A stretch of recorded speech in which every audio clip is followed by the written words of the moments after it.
туындысының негізгі мақсаты бала санасына өнердің көркем образдар жүйесі арқылы адамның дүниетанымын, ішкі сезімін, жан дүниесін, құбылыстарды бейнелейтін адамның сана мен адамдық танымын кеңейту және де олардың өзіндік образдарын, адами құндылықтарын жоғары алып, болашақ еліміздің азаматы мен азаматшаларын тәрбиелеу басты мақсатымыз. Анашым, мен ғой екен. Ешқандама сабақтан шығып келдім. Осы аналарда әкелер сияқты балаларын ойымдайды екен. Өткенде әридің сабаққа бармасам, анам ойымдайды дегені есімде. Сосын сұрап жатқаным ғой. Өткенде апай бізге оң қолында қалам, сол қолында қалам ұстап деп, оң мен солды ажыратуды үйреткен еді анашым. Есіңде ме? Есіңде ме? Мен саған әр келгенімде мына жағым сыздап қатты ауырады деуші едім ғой анашым. Сол қай жақ екенін түсіндім анашым. Міне, сол жағым қатты сыздап ауырады анашым. Күн сайын сыздап қатты мазалайды анашым, түсінесің бе? Білесің бе, өткенде Айшаның шашын анасы керемет қылып өріп беріпті. Үстіндегі күртесі де тоқыма екен. Мектепке екеуі қол ұстасып келеді. Қоңырау соғылғанда қызының бетінен сүйіп, сабағында жақсы оқы қызым дейді.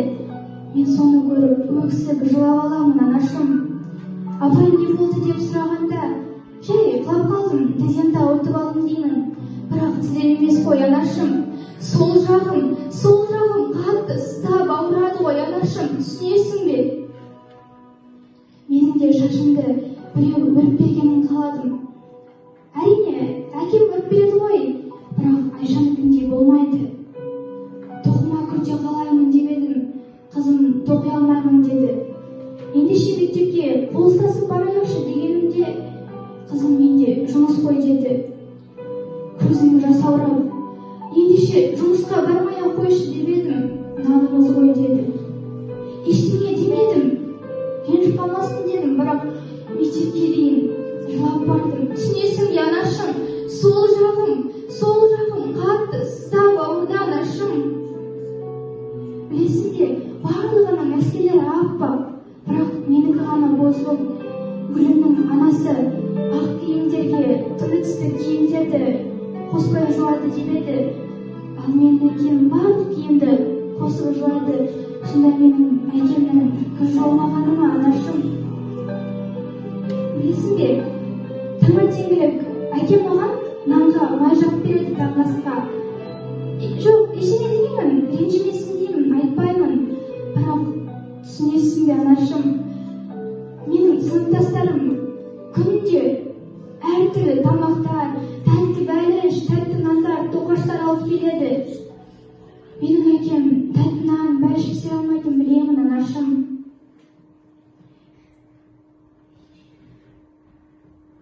Өткенде апай бізге ана туралы шығарма жазып келіңдер деп еді. Әкеме жаздырамын, қайтем енді? Апай ұрсатын болды. Ұрсай берсін. Мен енді сені көрмегенмін, сені қалай бейнелеп сипаттаймын?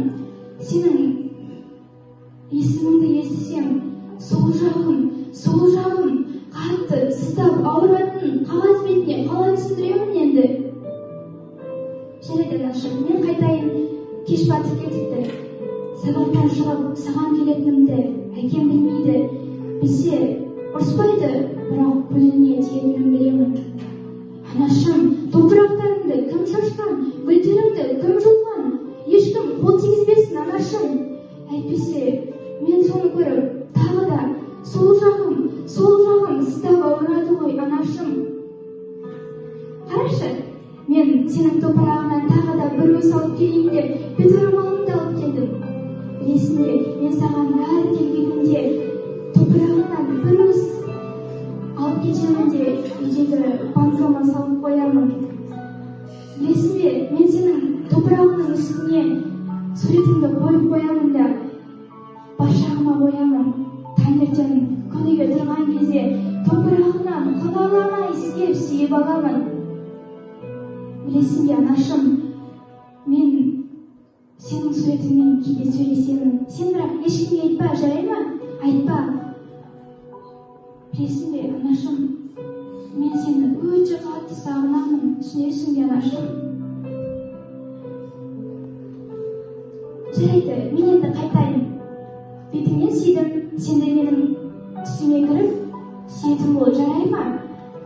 Бірақ міндетті түрде сүйетін бол. Әйтпесе мен таңертеңгісін тағы да тұрып, сол жағым қатты ұстап ауырып оянамын ғой, анашым, түсінесің бе? Міне, сол жағым қатты ұстап ауырады. Сірә сені қатты сағынған болармын, анашым.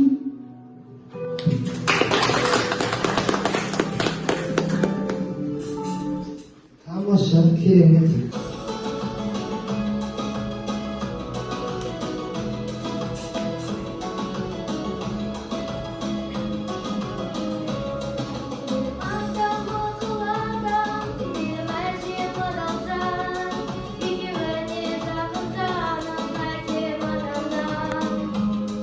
Екінші бақытында қалсын мен. Соған берем ойын алтын кемін. Ол бар болса, мен бармын, қор болмаймын, қымбат кроваттан, нарқым менің. Ал екінші бақытым бар тіліммен. Тас жүректі тілім менен тіліммен. Кейкеде дүниеде тілісім, қасиетті тіліммен тіліммен. Бақытым бар үшінші отан деген. Кім мықты десе біреу отан деген. Оты сүйген жалғанда жанбарсың ба? Ойланбай қидағы отау менен. Арғымақ сені сақтадым, құлағым сенің сергектеп, азамат сені сақтадым, бір күніме керекте. Жаудан туған жаманат, шаба алмайды бүжектеп, қырдан қиқу төгілсе, елде тамақ үзе. Арғымақтың баласы шабушы еді, безектеп. Жақсы менен дос болсаң, басына қиын үст түсе, алдыңнан шығар өбектеп, жанына не керек деп. Жаман менен дос болсаң, айырылмас дос болсаң, басына қиын үст түсе, басқа кетер бөлектеп, қолына менен есептеп, сыртыңнан жүрер өсектеп. Ат жігіттің майданы, қылыш жанның дәрмені, өлім хақтың пәрмені. Атақты елмен бірге өсең, жігіттің болмас арманы. Өте шыққан қызылгүл бұл дүниенің жаны. We are the superheroes, we can save the world. So come together, comes together, we don't wanna shoot a goal. Now we know, now we know. We are the superheroes, we can save the world. Добрый вечер. Однажды после театра мы с мамой после спектакля даем номерки в гардероб. И с нами случается такая, можно сказать, неадекватная ситуация. Мама дает номерки в гардероб, и нам приносят две куртки, и обе не наши. Мои куртки, естественно, нашли, потому что она была детская. С рисунками, всякими, рисунками. А мама говорит, где же моя куртка? Начали нести все куртки, но мама сказала, что это не ее. И тут она однажды вспоминала, что она пришла вообще в красной куртке. И тут мужчина, который был в гардеробе, он начал нести все куртки по одной. И тут мама вспоминает еле-еле, что она пришла вообще не в куртке, а в коричневый пальто. И тут мужчина пошел за очередной красной курткой, а напротив висит мамино пальто, коричневое. Мама подумала, хоть мой не подумал, что я какая-нибудь сумасшедшая или же вообще воровка. Мама пошла в обход и показывает рукой на пальто, так вот же моя красная куртка. И тут я говорю, да-да, не обращайте внимания, она и меня еле узнает. Тут мы решили отдохнуть с мамой и хотели заказать один раз в жизни билеты на сайте. И тут мама посмотрела все билеты, но не было свободного места. Но одно место было свободное. И мы даже обрадовались, то ли удивились, то ли, можно сказать, расстроились.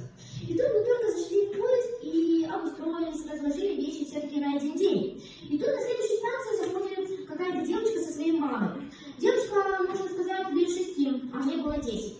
Мама только достает мой планшет, и я начинаю свои игры играть для девочек 10 лет буквально. И эта девочка, она захотела поиграть в мой планшет. Но ее мама говорила, нельзя просить у чужих. Но она ее не слушала. Но я подумала, если девочка маленькая, ничего не делает, ничего не будет, я дала ей на полчаса. Она начала тащиться по всему вагону с этим планшетом, я даже переживала, и мое сердце подсказывало, что она его сломает, и от него ничего не останется. Но это случилось. Она мне отдала этот планшет через сколько? Через 3 часа. И тут она посадила его в зарядку, а я ее поставила на зарядку. И утром, когда мы приезжаем уже на место, где мы хотели приехать, и там стояла огромная трещина на этом планшете. Я сказала себе, больше никогда в жизни не буду давать маленьким детям свои дорогие вещи. Жарайсың, керемет.